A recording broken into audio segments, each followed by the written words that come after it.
Okay. So 5, 7. Okay, so we're looking for I'm just going to go according to the picture first. So if you take a look at the picture A there, we're looking to go from B to B prime. How far to the right and down do we move to go from B to B prime? Count it out.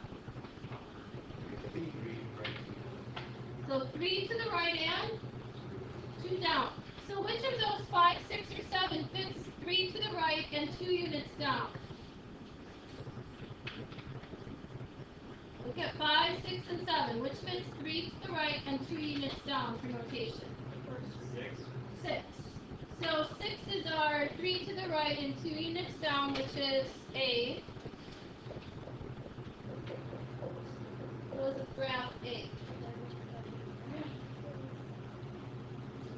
Okay, B, going from B again to B prime. So it's going from the pre-image to the image point. This time we're going up, left and up. So how many units to the left and how many units up to go from B to B prime on graph B?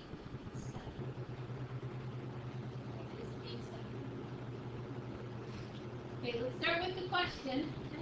You might be right. Let's start with the question. How many units to the left and how many units up?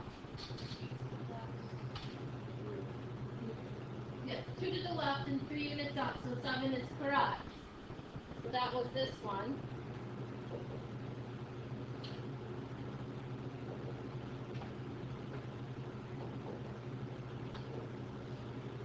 So then that leaves for C, the first one. Everybody with me?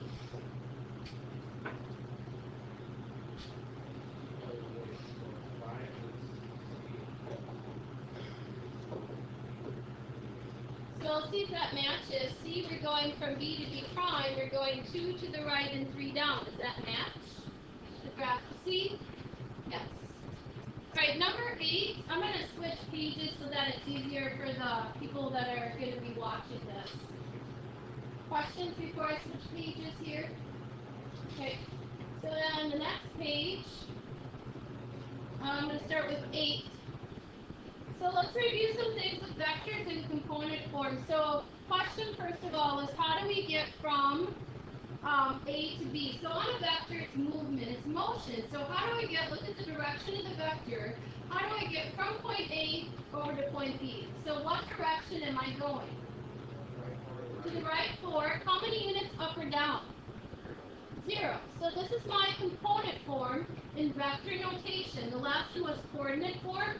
Again, this is component form. And by the way, you can write notes right on next to the problems in your packet. Okay? A lot of people like to use this as a study guide for their test. So that's our component form for the vector. So 4 right and 0 up or down. I'm going to write extra notes on there for people that are not here today. And then name the vector. So how do I name the vector? We start, where it starts and then its initial and then where it ends. So how do I name this one? Vector what? What is the letters on?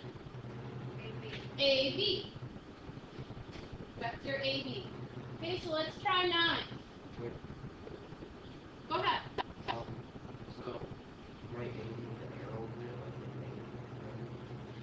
You can either write it as a rate or you can write it, the other notation is this with looks like a half of a ray. On the top, that's the other notation that I've seen for vectors. It depends on if you're doing math, science, or in which course as to which notation, but I've seen both ways. Okay, number 9. So what's the component form for number 9? How far from, starting at C, we're going to point D, look at the direction of the arrow. So how many units are we moving to get from C to D? 3. Right and then up. You also right and left and then up or down. So how many units to the right? How many units up? Count it out. 3. And then the name of it is what? What's the vector name? CD. Good, CD. Let's go on to the next page. I'm going to skip down to number 12. Kind of the letter is asking for names of transformations. We'll go over some of this tomorrow, but I want to skip around on here to just review some different ideas today. I want to look at a counterclockwise and clockwise rotation rule, review that with you today as well. So we want a 90 degrees clockwise rotation. What does that mean in terms of counterclockwise? Because remember that the rules are based on counterclockwise. So what are we going to be looking for? 90 clockwise is the same as what counterclockwise? 270. Good. So I'm going to actually use the rule for 270 counterclockwise, which was B opposite of A.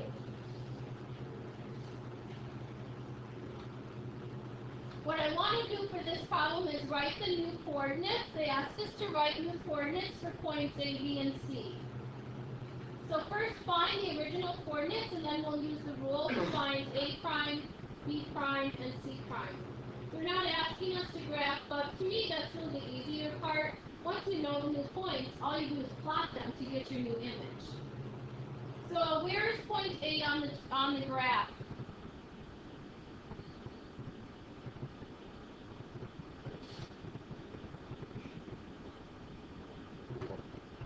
Where's point B? And where's point C?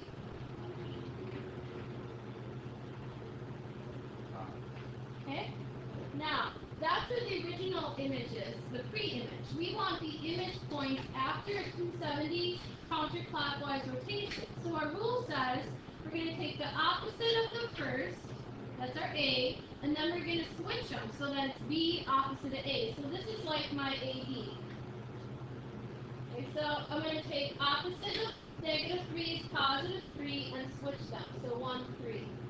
Take the opposite of -1 is +1 and switch them. So 1, 1.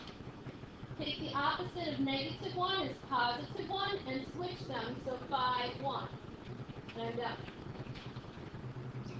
Just a little review here quick of the, uh-oh, I lost my thing. Hang on.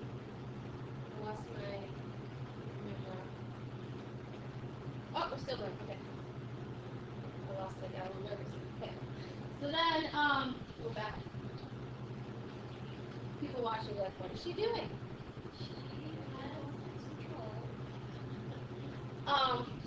So 90 degrees counterclockwise. I'll just put the other rules up here for you so you have them with this question to review them.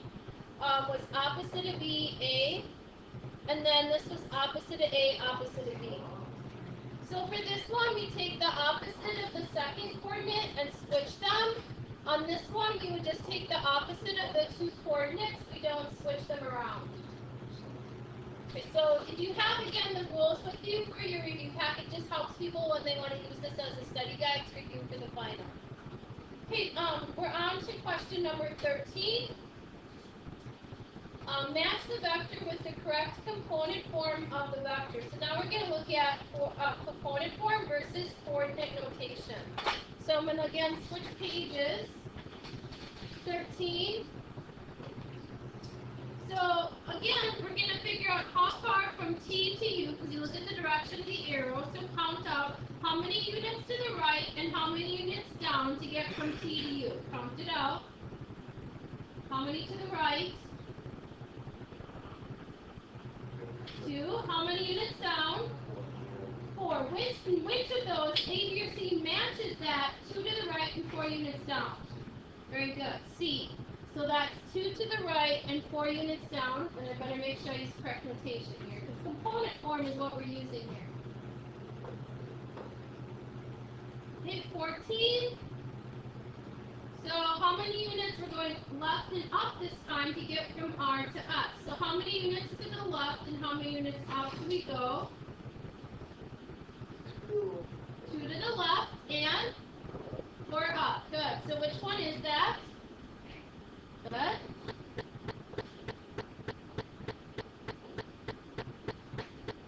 And then 15. From P to Q, how many units left and how many units up do we go?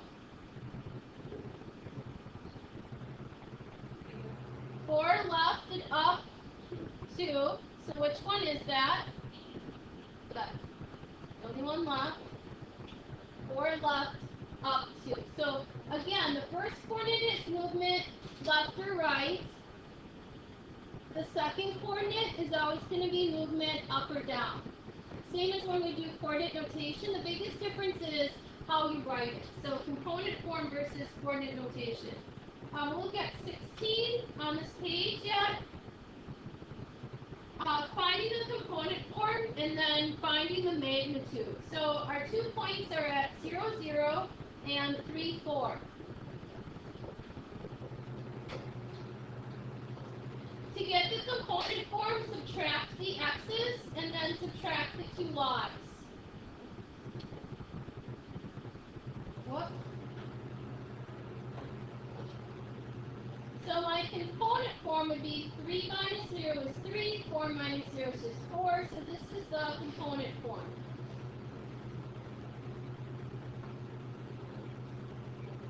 Then if I want to get the magnitude, that's its length. So to get the magnitude of the vector, we're going to take the square root of the component form numbers. 3 squared plus 4 squared. Remember, this is just like the idea of Pythagorean theorem. Because the hypotenuse is the length of the vector, and these would be like the length if you made that vector into a right triangle, so it fits the same concept.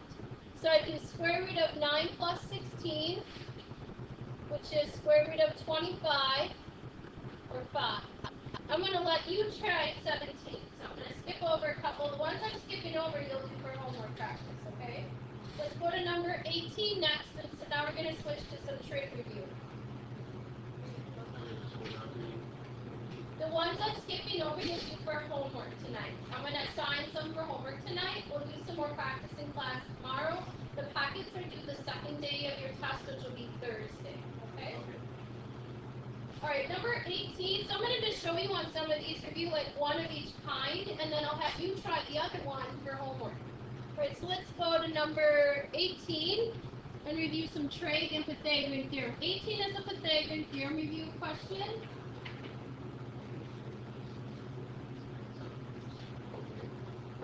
We've done this quite a bit now. So the question is to find the value of x and then tell whether it's a Pythagorean triple. So we set up our equation. So we have leg squared plus leg squared equals hypotenuse squared is our formula that we'll need. So I'm going to plug in my numbers. 7 squared plus 3 squared equals x squared. Solve for x. 49 plus 9 equals x squared. So 58 equals x squared. X is whatever square root of 58 is. Someone give me a decimal, please, for square root of 58. 7.6. Now, a Pythagorean triple, who remembers what does that mean if it's a Pythagorean triple? What has to be true about all three numbers, Ethan? I was just going to say that 5, 4. Right, that is Pythagorean triple. It's probably the most common one that we see. You're right. So what makes it true to be a Pythagorean triple? What has to be true about all three numbers when I solve? They're integers, whole numbers. There we go. They have to be whole numbers. So is this a Pythagorean triple problem? No. 3, 4, 5 is a great example. That one is. But this is not, because they're not all whole numbers. So Pythagorean triple, not a Pythagorean triple.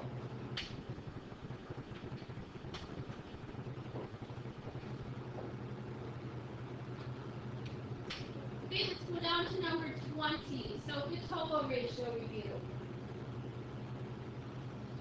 Okay, here before I flip screens.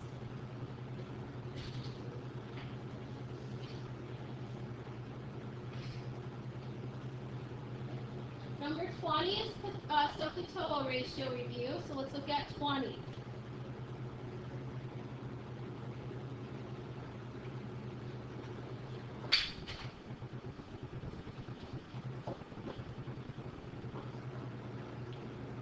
Okay, so for this one, they're going to ask us to find the value of the sine, cosine, and tangent of angle A. So here's the angle to focus on.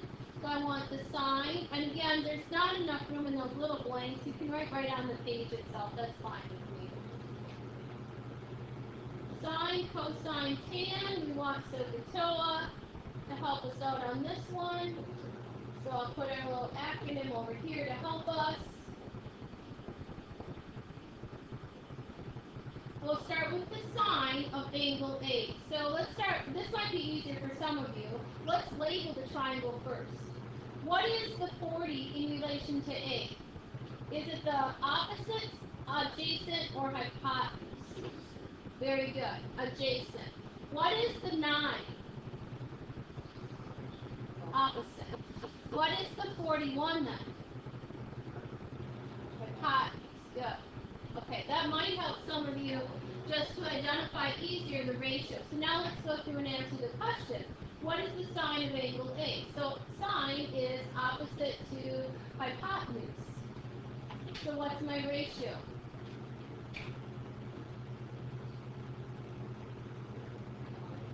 Nine over 1.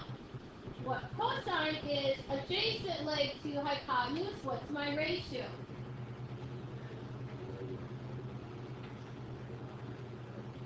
And tangent is opposite over adjacent, so what is that one? 9 over 40. Correct. Yes? No, you can use your notes. You can use this to study from before the test. We'll hand it in, you cannot use it. Okay, I'm gonna let you try 21. We're gonna go down to 22 where you have to solve her missing side. Any questions so far? We're just gonna do some more SOHCAHTOA on the next one. So let's take a look at number 22. Okay, 22.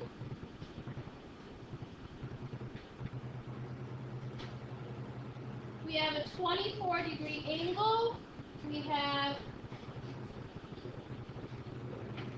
side 8 that I know and x that I need to find.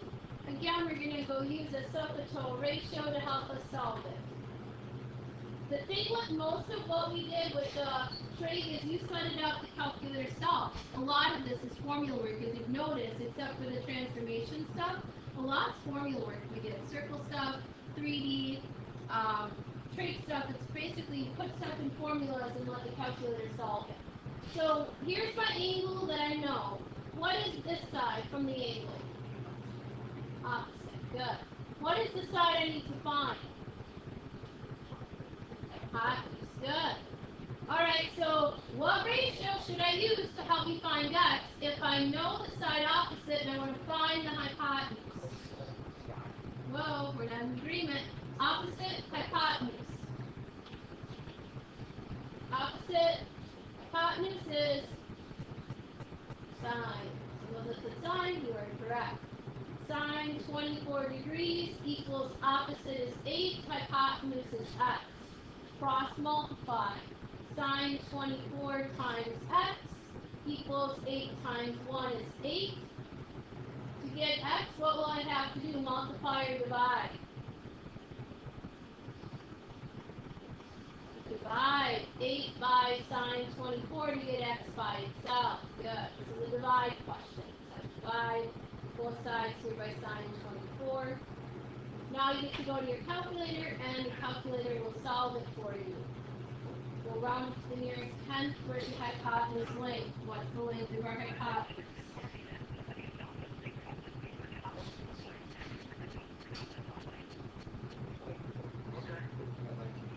Oh, make sure we're in degree mode. You're going to get funny answers.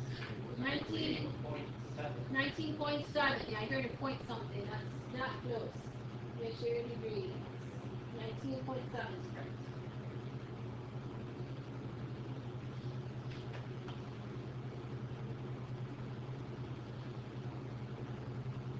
Okay, I want to skip down to 25.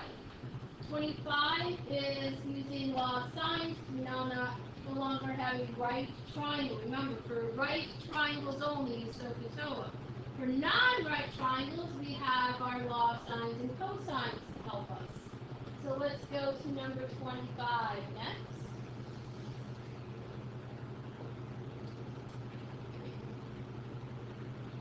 We want to solve the triangle, which means find all the missing sides and all the missing angles. They gave us two angles, A is 42 and B is 60 degrees. We're going to find angle C, we'll find side B and C, side A is 4.5. Label all your sides, remember the same name for the angle as the side across. So the easiest is angle C. How do I get angle C?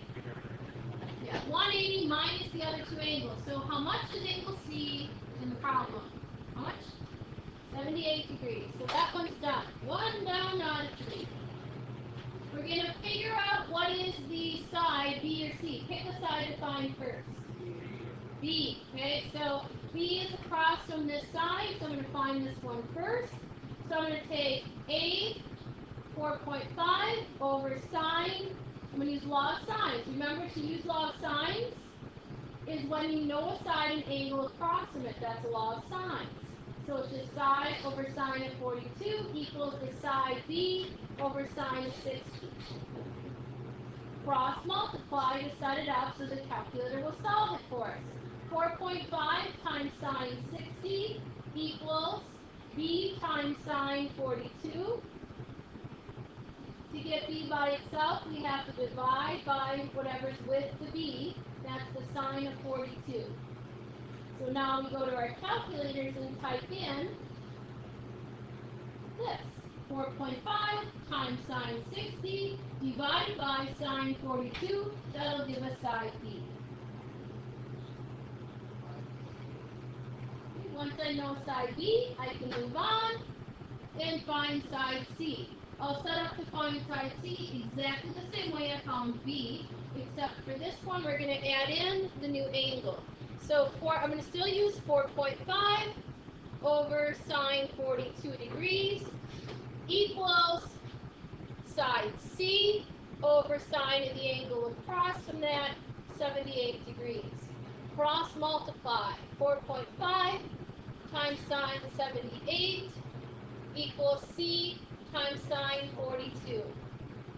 To get C by itself, we need to divide by sine 42. So now I have a setup to solve it.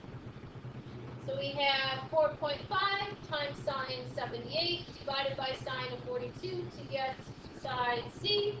And how much is it? 6.6. Thank you. So now I have solved the triangle. I am done.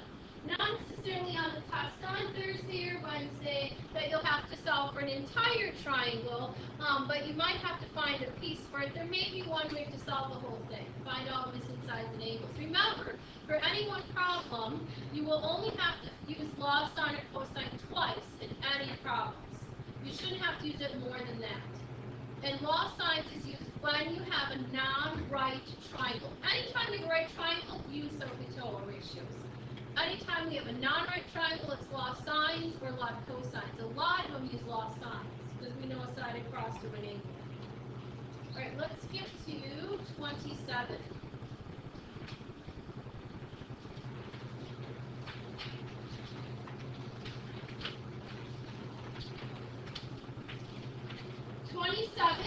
We're going to find the angle. So this is a good review of what to do to get an angle measure. So I'm going to relabel this little theta here, angle A. I'll relabel my triangle. This is 5, this is 4.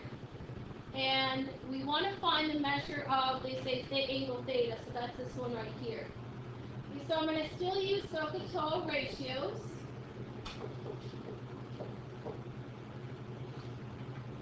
What I need to know is what is this side called and what is this side called in relation to the angle they want us to find with the little theta.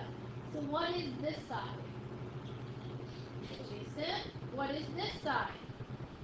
Hypotenuse. Always the slanted and long the sides are hypotenuse. So what ratio is going to help me solve this if I have adjacent and hypotenuse? Cosine. Good. So that's this one, adjacent hypotenuse. Cosine of the angle, A I'll call it, equals adjacent over hypotenuse. Who remembers what to use in their calculator to get an angle? So I want to get how many degrees? What am I going to use in the calculator? I'm going to use something different. Yeah, the -1 inverse shift, -1, whatever you have in your calculator, it's going to look like this. For that, that's why I review it, in case you don't remember this stuff. That's why I review for 2 days with you. Alright, so you type in your calculator, second, shift, inverse, whatever your calculator uses for this, cosine of 4/5, and or the decimal for 4/5. If you want to get a decimal first, go for it. How many degrees is it? 36.9, so around it to 37 degrees. To the nearest degree. It says use significant figures. I haven't taught that in here. That's, I know telling you in AP how many significant digits. I'm not worried about that. Okay, 29. I'm going to skip 28, let you try that one. Let's look at 29 together. We're going to make a picture and solve it. So we've got an angle of elevation, so this tells me we're going to use a right triangle to get to SOHCAHTOA. So for 29, we have angle of elevation. So we need to review that idea. Angle of elevation is standing, looking straight across and up towards an object. So this is my angle of elevation right here of 30 degrees. Angle of depression, just as a review, would be this angle here. So I'll just review a little bit here as we go. So this is angle of depression. This is angle of elevation. Elevate is to go up, depression goes down. Alright, so here's my lovely right triangle. Let's read on. The ride on the lift is 400 meters up to the top to the summit. So 400 meters I have to ride going up. Whoop, there we go. What is the vertical distance between the base, the bottom, and the top summit? What is vertical? Where's vertical go?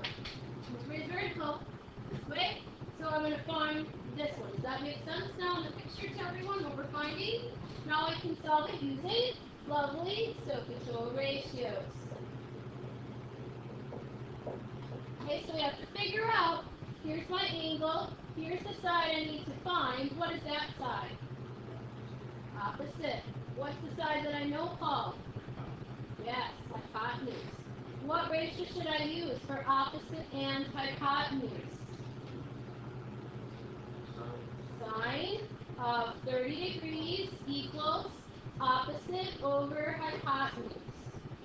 Cross multiply. Sine 30 times 400 equals x. Go to your calculator and figure out how far that vertical distance is in meters.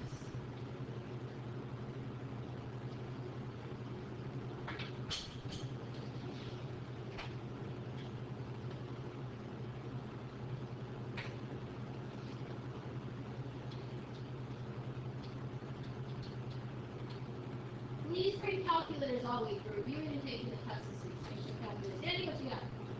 200 exactly. You're correct. So 200 meters, the vertical distance up from the bottom to the top of the summit is 200 meters. Okay, here's what I want you to do. For tomorrow, do the ones we skipped through problem 30. Okay, so what did I say to do? Do up to 30. Do the ones that we skipped over, and those are ones just like ones I gave you on how to do. So you should know how to do them if you took good notes today. Tomorrow we'll review the circles and the quadrilaterals, and I'm going to stop my, hopefully still here, yeah, I'm going to stop my recording. Yep.